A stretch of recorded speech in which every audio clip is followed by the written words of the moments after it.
What if I told you FIA President Bin Sulayamට පුළුවන් එයාට against run කරන හැම candidate කෙනෙක්ම දැන් අයින් කරන්න.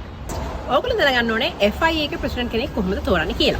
FIA president කෙනෙක්ට term එකකට අවුරුදු 4ක් තමයි set වෙන්නේ. එයාට maximum terms 3ක්. ඒ කියන්නේ all together 12 years run කරන්න පුළුවන් office එකට. FIA එකේ general assembly එකේදී තමයි මේ voting campaign එක සිද්ධ වෙන්නේ.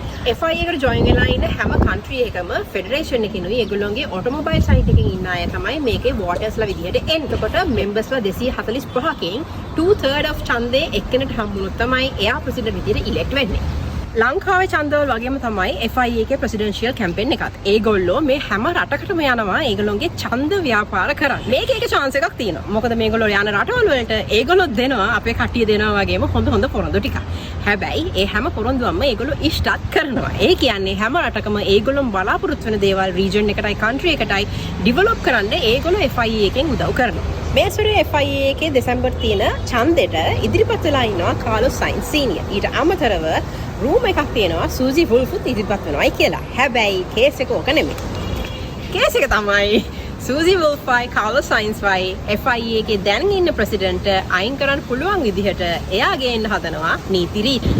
FIA president අලුතෙන් rules වගේක් ගේන්න හදන්නේ එයාට වාසියකට හිටින්න. එයා ගේනවා එක rule එකක්. එයාට against run කරන අයව අයින් කරන්න පුළුවන් වෙන්න. ඒ කියන්නේ if you want to run against him you need to get his approval.